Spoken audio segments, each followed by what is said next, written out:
Hey guys, what's going on? My name is King Immortal. Let's talk about Resident Evil 9 Requiem. So let's talk about gameplay first and foremost. Survival horror. It hits the marks for survival horror. It is great. You get that a really good contrast between playing as Grace, playing as Leon.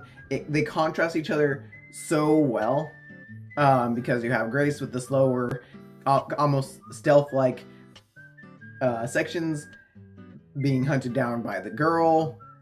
You feel vulnerable and sometimes like where you're not able to really fight back as much, right? I think that speaks out to the survival horror aspect of the game. And then the Leon sections which are like high octane, fast paced, more action heavy. It really leans into like the older Resident Evil, like Resident Evil 5, Resident Evil 6. But I think they both complement the game in their own aspects. Like, I think that. Hang on, I'm gonna wait for Benji to stop barking. Yeah, they complement the game.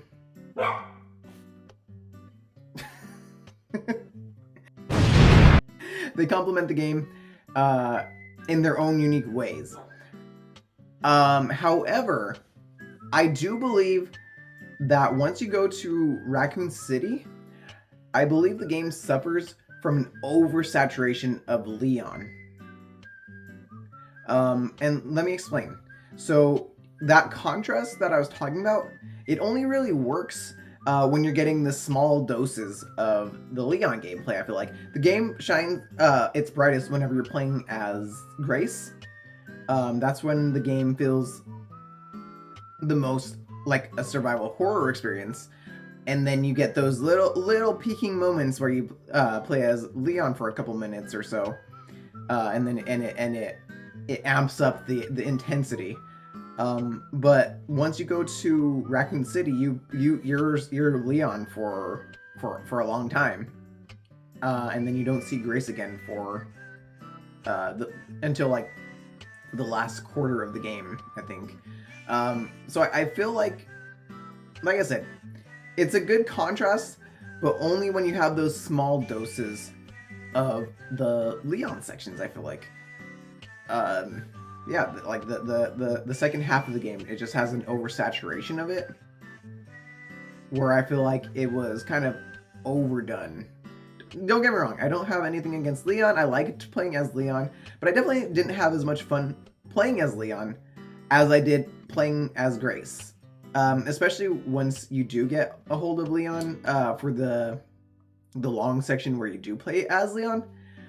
Whenever I started that section, it was like, okay, this is kind of boring, to be perfectly honest. It wasn't until I started exploring the city and getting upgrades that I really like. Oh, I saw it as like, okay, this is actually kind of fun playing as Leon.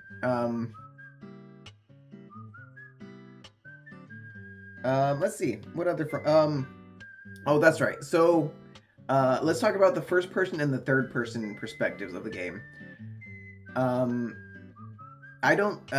From a horror standpoint, I don't like first person. Them relying on first person in order to deliver a horror experience.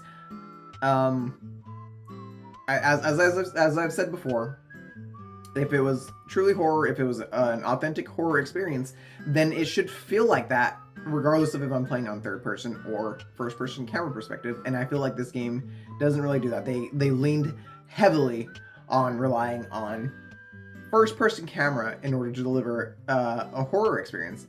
Mind you, I've been learning how to speedrun the game, and I've been playing a lot in third person on Grace's parts.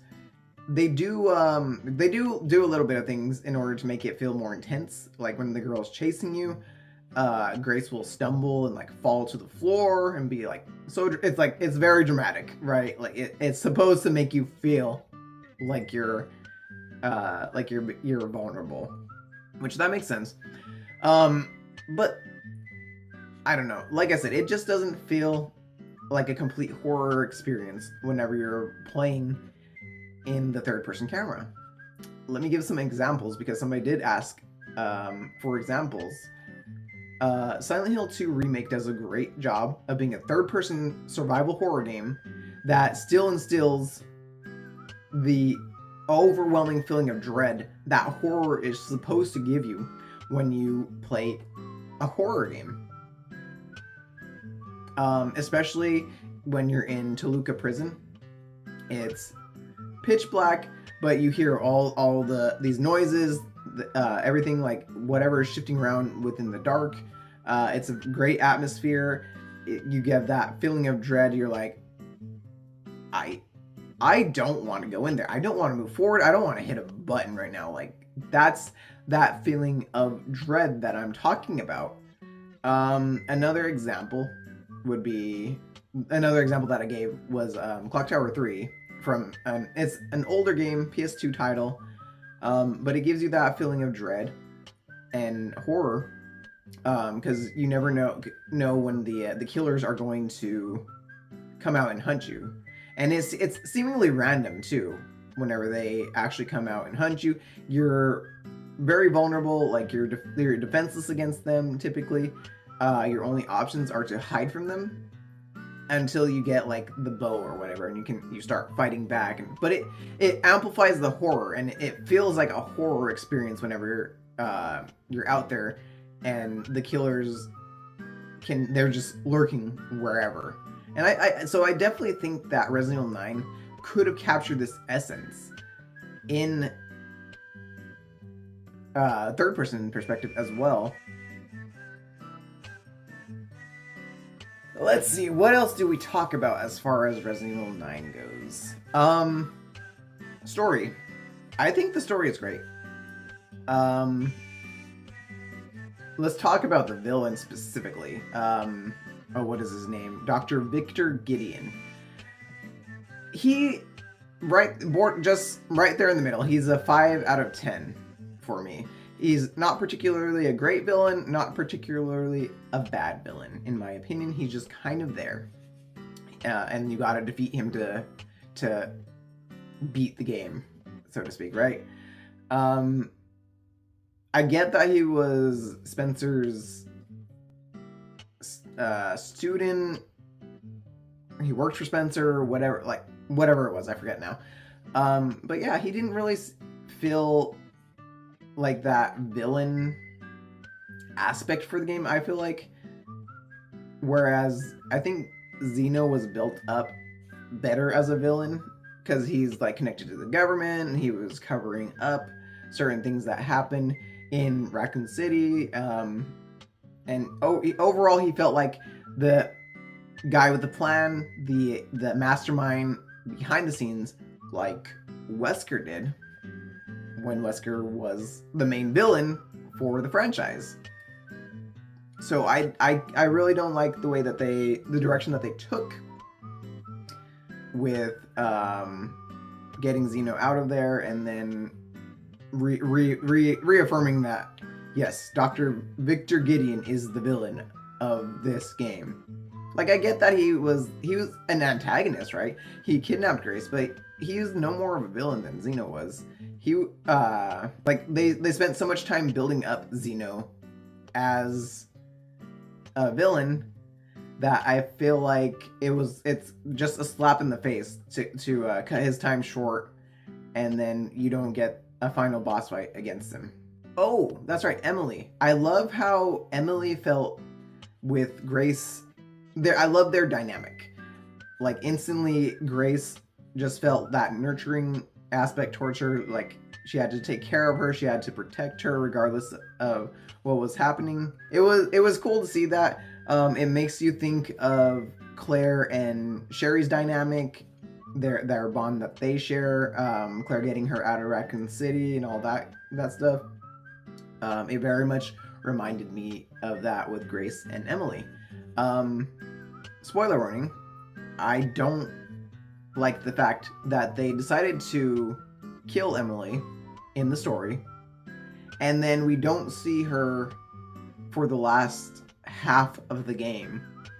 And then after the credits, or it was like before the credits or something like that, there's like a little scene between Grace and Leon, and Leon's like, I didn't shoot her vitals. I didn't shoot her new vital organs. So what you're saying is there's a chance she could be alive. I didn't like that. I feel like that, from a story perspective, was a slap in the face because they had already made the decision to kill her off. I feel like when games do, it's just cheap. It's cheap plot armor whenever games do that, and I don't know. It would have felt more impactful if they just left her dead. I didn't want to see Emily die, but it was such a super impactful moment. Like, I was almost brought to tears when that happened. When I saw that happen in the story, I was borderline about to cry. It was such an impactful moment, and then they just wipe it away. Slate's clean. Oh, but what if? Or I didn't shoot her vitals. Like, she might be alive. I don't know. Like, I don't like when stories do that. Just plot armor up the wazoo. My guess is that they did it so that you wouldn't have to. There was no mechanics that relied on Emily in the late game.